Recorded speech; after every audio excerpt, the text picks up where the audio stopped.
All right, now let us do grade 12 physics electricity. So I have a question here from one of the previous papers, which I'd love for us to go through together. It was question 8 of this paper, and it had 8.1 until 8.6. So we're going to do the whole paper. So I hope that you're going to enjoy the whole video, and it's going to be helpful. Let us get into it. So it has said, a battery has an EMF of 12 volts and an internal resistance of 0.2 ohms. The resistances of the connecting wires are negligible, as shown in the circuit below. So we've been provided with the EMF and the internal resistance of the battery, right? So one thing that we have to know that I know that a lot of learners do not know is the EMF and the internal resistance, they always remain the same. They remain constant throughout the whole electricity equation. So when you have the electricity equation, or when you get to the electricity equation, you should know that, okay, let me write it down here as note. So you have to note that the EMF and the internal resistance do not change. They do not change, or they remain constant at all times. So the internal resistance of the battery and the EMF of the battery, they do not change. They remain the same throughout the whole electricity equation. So that means when you have that electricity equation, which is EMF is equal to the current into the internal resistance plus the external resistance. This formula here, you should know that these two may change. The current and the resistance, they may change, but the internal resistance and the EMF, they do not change. They remain the same. Okay, that is one thing that I know that a lot of learners that are doing physics do not know. Now you know that EMF and internal resistance, they do not change. They remain the same. All right, so I'm going to need to keep note of that. And also, this is not the only equation. We also have the equation that says EMF is equal to the internal potential difference or voltage plus the external voltage or potential difference. So these are equations that we're going to utilize a lot of times when you're doing electricity. Right, so they've given us the circuit, although they've drawn it upside down. Usually they draw the battery on top and then the other component on the bottom, but this time they've given us the other component on the top and then the battery on the bottom. So let us draw the circuit diagram and then see how we're going to calculate each of this. Remember that we're going to do an analysis before we get into the questions, right? So I'm going to need you to be patient as I do the analysis of this question. So we have 0.2 ohms here. This is the internal resistance. And we have a voltmeter that reads the voltage of the whole battery. And then we have a switch here. We have a switch here that is open for now. We have a switch that is open for now. And then we have a resistor here with unknown resistance. And then, okay, that's going to continue like that. And then we're going to have a 15 ohm resistor here. Then we're going to have this. And then we have an ammeter here, which reads the current of this 10 ohm resistor. So this is the second diagram that we have been given. Right, so let us, before we get into the questions, we have to do our analysis. Right, so we've been told that the EMF is equal to 12 volts. Remember that it's going to remain constant. It's going to remain constant. Whether the switch opens, the switch closes, internal the EMF is always going to be 12. Whether the switch closes, the switch opens. Whatever change, it doesn't matter what we change in this circuit diagram. The EMF and the internal resistance, they're always going to remain the same, okay? They're not going to change, regardless of the change that we're going to apply in this circuit. Whether we remove this resistor, we remove this one, we remove the ammeter, we remove whatever change that we actually do on the circuit diagram, the two will not change. I hope that is clear. But this one will also remain the same. So what I've been given is the internal resistance and the EMF. So what can we do with that information? So we have the internal resistance here, we have the EMF, right? So let us see what we can do with that thing. Okay, so there's nothing really that we can actually calculate with that because we have the EMF, we have the internal resistance, of course, but we don't have the current, we don't have the total resistance. Because how do we know that we don't have the total resistance? It is because we do have the resistance of this resistor and also this one, and of course the internal resistance, but we don't have the resistance of this resistor here. So we cannot know what the total resistance is or the external resistance is, right? We also don't know the current. So we cannot know the total current because we don't have the external resistance and thus no total resistance. So I hope that is clear that we cannot really determine anything at all. Even the internal voltage, we cannot determine it because internal voltage is equal to the current multiplied by the total current, by the way, multiplied by the internal resistance. So we cannot determine this because we don't have the current. The same applies to the external voltage.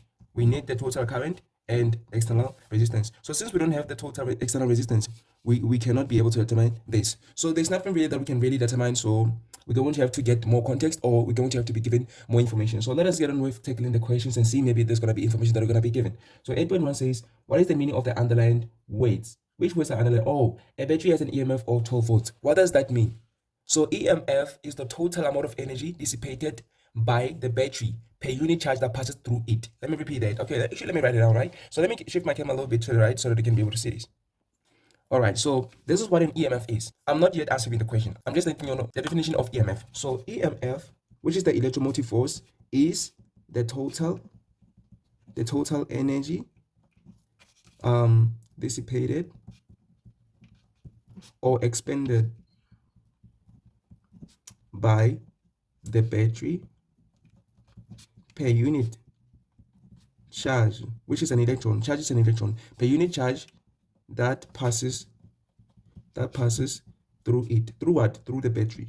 Okay, so that's what an EMF is. It is the total energy dissipated or expended by the battery per unit charge that passes through it. So when they say a battery has an EMF of 12 volts, it means that this battery is going to dissipate or expend 12 joules. Remember that we're talking about the total energy, right? So it's going to dissipate or expend 12 joules of energy per unit charge that passes through it. Simple. If you understand what EMF is, you're going to be able to tackle this question, which asks, what is the definition of EMF of 12 volts? What does that mean? It means the battery, this is what it means. This is the answer. So this is 8.1.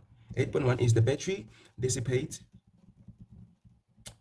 or expends. You're gonna choose the one that you prefer. Certain letters prefer dissipate, certain letters prefer expend. Okay, so you have to choose between the two. You mustn't say the battery dissipates or expends in an exam. Don't do that. Choose one way. So the battery dissipates or expends 12 joules of energy per unit charge that passes through it. So this is what 12 volts mean, that passes through it. So this is what EMF of 12 volts mean. It means that the battery dissipates or expends 12 joules of energy per unit charge that passes through it. Allow me to go to the next page to answer 8.2 and the other questions. All right, now that we're on the next page, let us continue with the question. So they're saying after 8.1, when switch S is closed. Well, let me show you the diagram again. All right, so the second diagram looks like this, and they're saying when switch S is closed.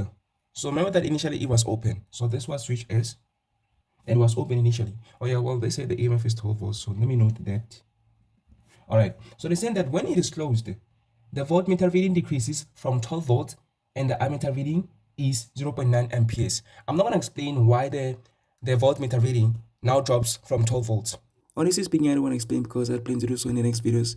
But it was at this moment when I realized that it is better that I explain because there's some learners who love to know and have been longing to understand the reason that the voltmeter reading decreases or drops when it switches is closed. So like, let me just explain and then let them know how that happens, So that is why I explain anyway, So I hope that you enjoy the explanation.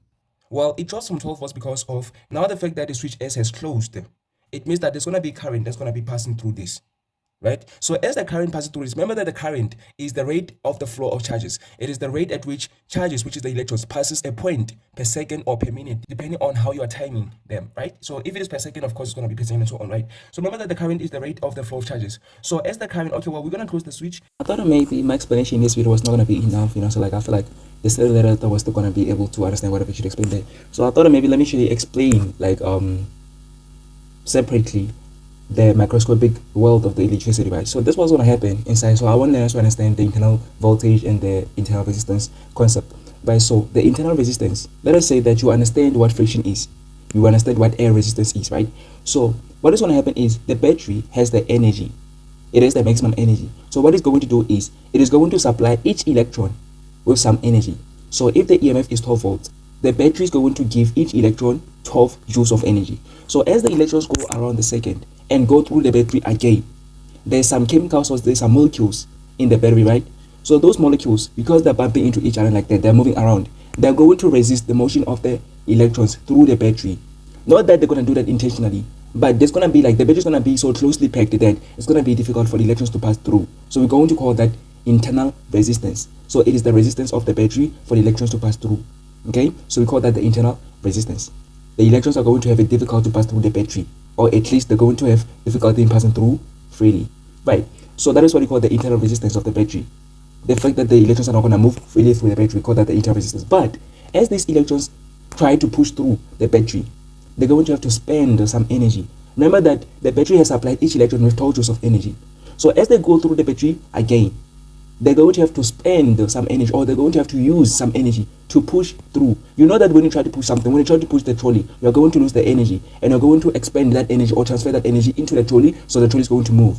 So that is what's also going to happen inside the battery. So the electrons have the energy, which is 12 joules, but they're going to have to expend it. They're going to have to use it to push through the battery. So that is the energy that they're going to lose. So of course that is something that we cannot be able to see with our naked eyes. That is why I say that it is the microscopic world of the electricity. So as the electrons go through, or they push through the battery, they're going to have to use some energy. So that energy is going to be transferred to other molecules inside the battery, and these electrons are going to lose that energy. So since the voltmeter records the energy of the electrons as they go through, or as they go around the circuit, it is only going to record the energy that the electrons have now been left with. So that means that the electrons will have lost some energy, and that is the energy that the voltmeter is going to read. That is why it is going to decrease. That is why the voltmeter reading is going to decrease. We call that the internal voltage. So I hope that now you understand how this thing works. I hope that I've explained in a way that you understand. And the charges are going to be flowing, right? So as they go through the battery is going to resist the motion of these charges. As the charges go through the battery, it is going to resist the motion of these charges, these electrons, right? So there's going to be friction, or there's going to be resistance of these charges. So that's what we call the internal resistance. We call it the internal resistance of the battery because the battery is going to resist the motion of these charges. So that is what is going to take away the energy of the electrons. Remember what is going to happen. So according to conventional current, of course, we know that the battery, the charges or the electrons are going to move from the positive terminal of the battery and go around to the negative terminal of the battery. That is what we call conventional current. So this charge is going to move from this terminal of the battery and go around. So now that the switch S is closed. So as the switch S is closed, the electrons are going to move around. And then as they go through the battery is going to resist the motion of the charges. Remember that it is the battery that dissipates, or that expends some energy on these charges. So as the charges flow through the battery gives them some energy. It gives them some energy. Where does the battery take energy from? It takes it from the sun and so on, right? So there's so many different sources where the battery takes the energy from. The main one is the sun, right? So this battery has some potential energy, which is going to dissipate or expend on each charge that passes through it. So that means these electrons, as they pass around, or as they move around the circuit, they have 12 joules of energy. Each of them has 12 joules of energy. But when we close the switch, the battery is going to resist the motion of the electrons. So the electrons are going to move around. Then when they get to the battery again, remember that the battery has chemicals in it. There's going to be certain particles that are going to be rejecting the motion of the electrons through the battery. So that resistance is what's going to take the energy away from the electrons. So the electrons are no longer going to have an energy of 12 joules. The energy is going to reduce. Okay? So due to the motion, they're going to lose some energy, and also due to the resistance of the battery. So the electrons have lost their energy. We call it lost volts or lost energy. It is not really lost. It is just that it is transferred to the other particles inside the battery. Remember that this is also chemistry.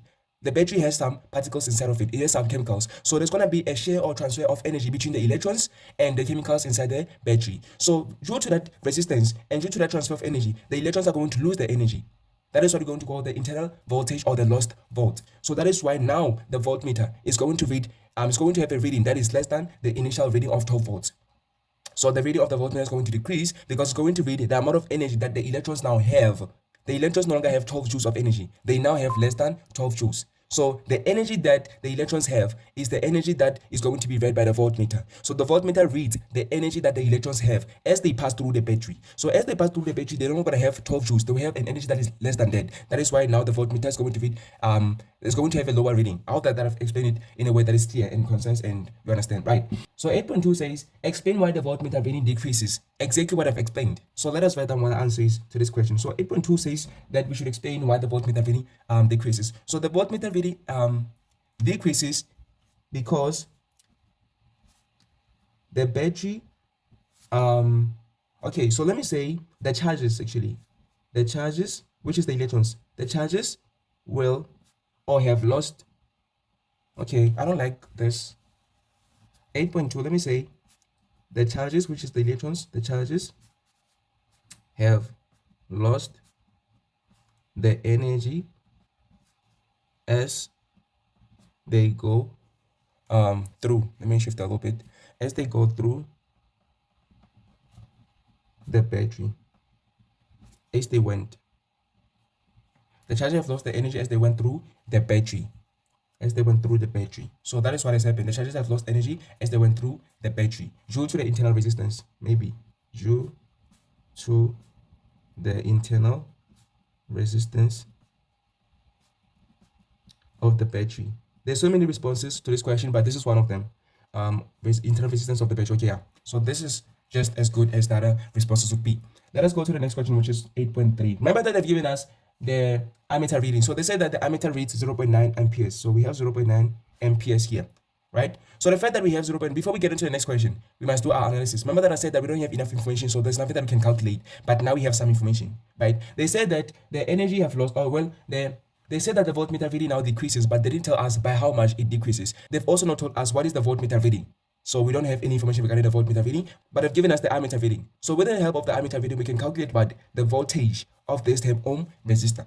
Okay, now that we have the ammeter reading and thus the current that is going to pass through the 10 ohm resistor, we can calculate the voltage that is going to be read by the ammeter that is going to be connected to the 10 ohm resistor. So let us calculate that utilizing the Ohm's law. So we're going to be like resistance is equal to the voltage divided by the current. We do have the resistance, which is 10 ohms, is equal to, we're looking for the voltage of this 10 ohm resistor over the current. So we know that the current is 0.9 amperes. So to calculate the voltage, we're just going to be like voltage equal to, then we're going to cross multiply. So 10 multiplied by 0.9. That means the voltage of this 10 ohm resistor is equal to 10 multiplied by 0.9, which is just 9 then volts. So that means that here we have 9 volts. We have 9 volts of voltage. So since these two resistors are connected in parallel, they must have the same voltage. Remember that the potential difference across all resistors connected in parallel is the same. Let me repeat it. I know that this is something that we have learned in grade 10 and grade 11, but I'm going to repeat it anyway. So the potential difference across all resistors connected in parallel is the same, or it is constant, or it is equal. Okay, so the fact that the 10 ohm resistor has a potential difference on the voltage of 9 volts and it is connected in parallel to the 15 ohm resistor means that the 15 ohm resistor also have the voltage or the potential difference of 9 volts. So that means this 15 ohm resistor has 9 volts of potential difference or voltage, right? So now that we have the voltage of the 15 ohm resistor, that means we can calculate the current passing through the 15 ohm resistor utilizing the Ohm's law. That means the same formula. Remember that the two have different resistances. So the fact that they have two different resistances, they're not identical. They don't have the same current passing through them. All right, so that means the current that's going to pass through this 15 ohm resistor is going to be less than the current passing through the 10 ohm resistor. Why? Because the higher the resistance, the lower the current. The lower the resistance, the higher the current, because current and resistance are inversely proportional. So when one increases or when one is higher, the other one decreases or the other one is lower. When one is higher, the other one is lower, or when the other one increases, the other one decreases, and vice versa, right? So they're inversely proportional. So that means the fact that this resistor has 10 ohms, it is going to have more current passing through it than this 15 ohm resistor. I hope that is clear. Right, that means that we're expecting the current of the 15 ohm resistor to be less than the one of the 10 ohm resistor because it has a higher resistance than the 10 ohm resistor. Let us calculate the current passing through the 15 ohm resistor, which is in the Ohm's law. So we're going to like resistance equal to voltage over the current. Then we have the resistance, which is 15. We have the voltage, which is 9 ohms. So we're going to be like, okay, 9 volts, not ohms. So 9 over the current. So we're going to be like the current is equal to, then we're going to cross multiply 15 with I. So we're going to have 9 over 15. What is 9 over 15 when you press the calculator? It is equal to 0.6. So we have 0.6 amperes, which indeed makes sense because it is lower than 0.9 amperes. So now we have the current 0.6, the current of the 15 ohm resistor. All right, so it makes sense that the current of the 15 ohm resistor is less than the current of the 10 ohm resistor. So this one has a lower resistance than this one. That is why it has a higher current. This one has a higher current, higher resistance than this one. That is why it has a lower current. So I hope that is clear. But now that we have the current of both these two resistors, we can say, okay, well, we know that the according to conventional current, the current is going to move from, or the charges are going to move from the positive terminal of the battery to the negative. So that means that the current is going to go like this. This is going to be the direction of the current. Remember that this switch is now closed. So this is how the current is going to go. And then when it gets here to this point, when it gets at this point, it's going to split, or it's going to divide, right? It's going to split when it gets there. So some of the charges are going to go this direction, or they're going to go on that with that path or on that path, and then the other ones are going to go on this path. So there's going to be more charges going on that path than this path because this one is a higher resistance. So more charges are going to go that path, that top path, and less charges are going to go this path. Then when they get here again, they're going to meet up again. That means that around here,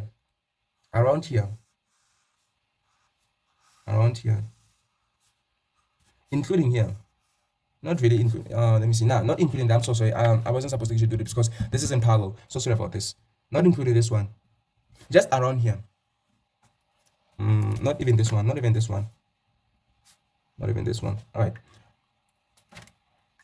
Right. All of these that I've highlighted here indicate the path that the total current is going to pass through. All right. So that means the total charges or the total current is going to be passing through all this.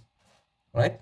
Right. So that means that the total current that is going to pass through here and the total current that's going to pass through here is going to be the sum of 0.9 and 0.6. It's going to be the sum of the current that's going to pass through the 10 ohm resistor and the current that's going to pass through the 15 ohm resistor. So we're going to be like 0.9 plus 0.6. So now what is the total current? That's going to be the total current. So that means now the total current, so the I total is equal to current of the first resistor, which is 10 ohm, plus the current of the second resistor, which is 15 ohm. That means we're going to be like the I total is equal to I1 plus I2, which is going to be 0.9 plus 0.6, which is 1.5 amperes. So that means the total current is 1.5 amperes. So now we have the total current.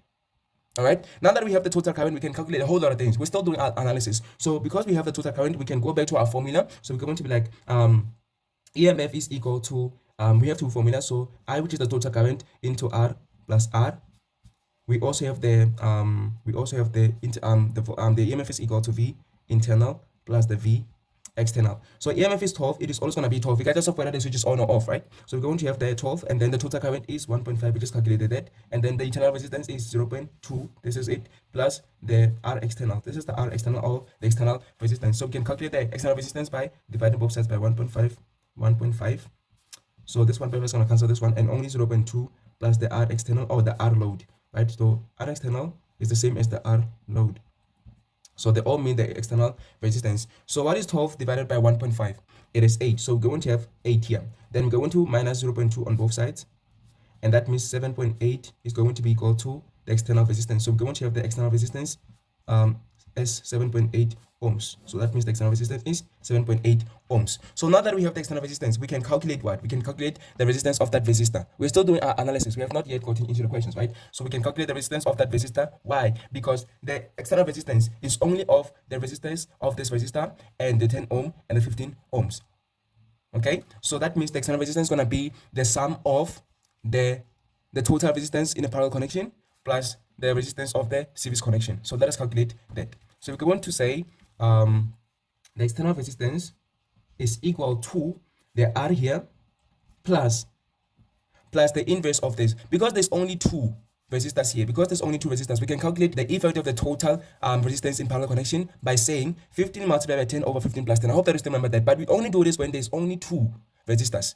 If there's more than two resistors, we don't actually utilize this formula. So I'm just trying to save time. That is why I'm going to utilize that formula. So we're going to be like the R of the series. Okay, well, let me say the R external is equal to R series plus R parallel. Okay, so I need you to understand that. So we have the R external, which is the total external resistance. It is going to be equal to the R series. So the resistance of the resistor connected in series plus the R parallel, which is the resistance of all the resistors connected in parallel. So the R series, we don't know what it is, plus the R parallel. So for the R parallel, we have 10 multiplied by 15 over 10 plus 15. So R external we just calculated to be 7.8. So we're going to be like, this is 7.8, right? So we're going to have 7.8 minus whatever this is. So we're going to minus 10 multiplied by 15 over 10 plus 15. That is going to be equal to the resistance of that unknown resistor. So it is going to be equal to, we're just going to press the whole thing into the calculator and then determine what the resistance of this resistor is.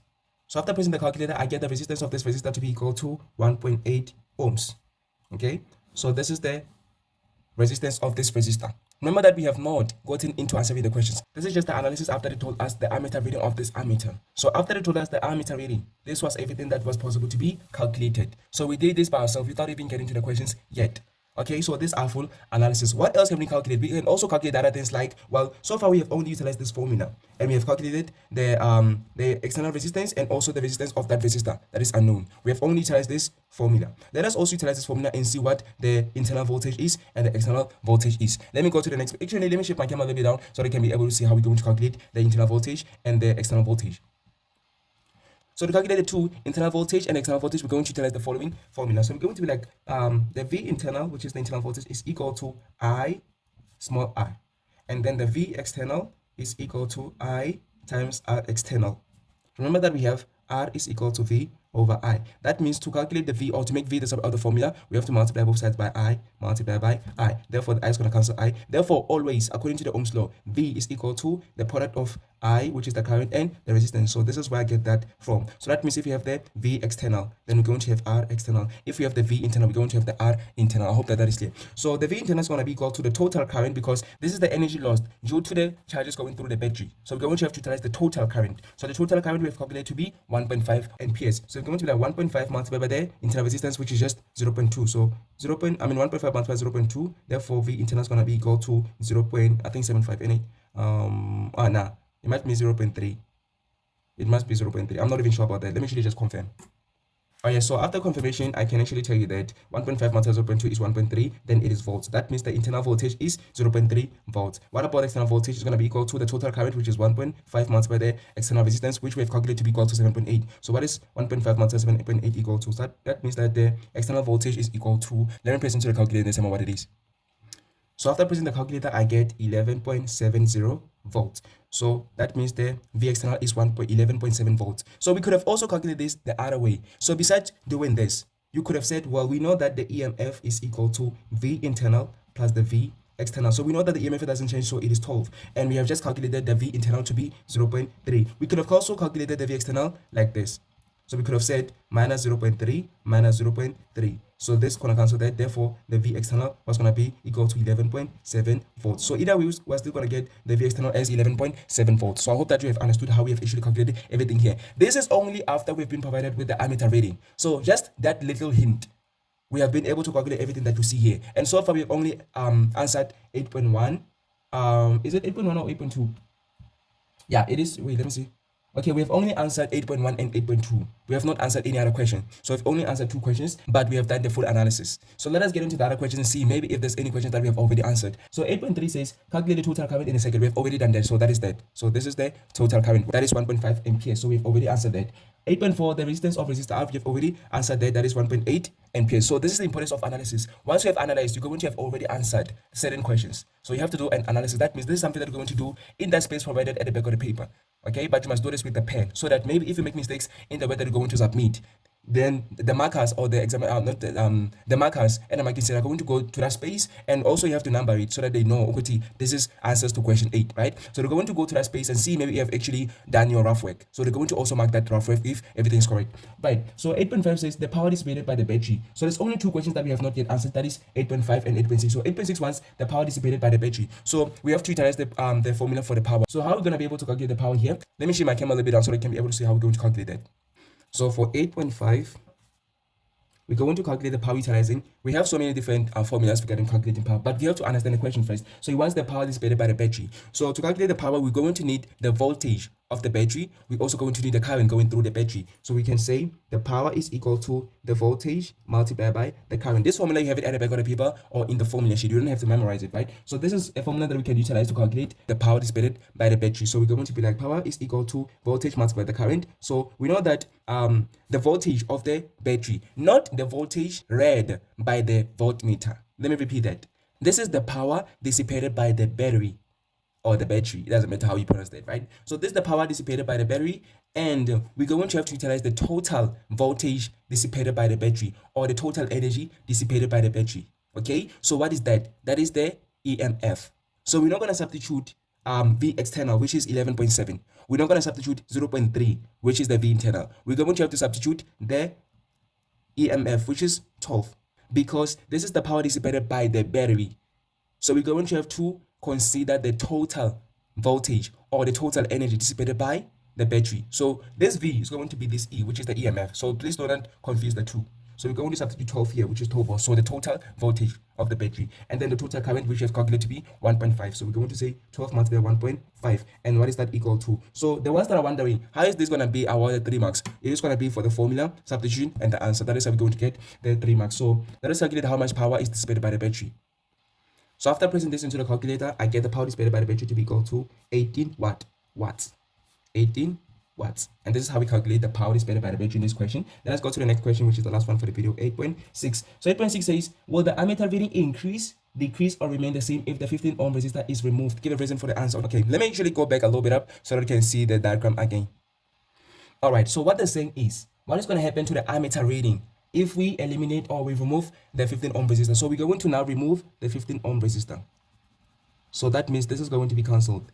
Now that this is cancelled, that means we have eliminated the parallel connection. That means all of this circuit is now in series. So that means all of these resistors are connected in series. This resistor here is connected in series with the 10 ohm resistor. That means the fact that the connection is now in series, the total resistance is going to increase. So the total resistance is going to increase because remember that to calculate the R series. The R series is equal to R1 plus R2 plus R3. But the R parallel is equal to 1 over R1 plus 1 over R2 and so on 1 over R3. So the R parallel decreases as we add more resistors in parallel, but the R series increases as we add more resistors. So the fact that we have removed or eliminated the 15 ohm resistor means that the total resistance is going to increase because now the resistors are only connected in series. So the total resistance is going to increase because we're going to say R, which is 1.8 ohms plus the 10. So therefore the R external is going to be equal to 1.8 plus 10, which is 11.8. So the R external is going to be 11.8.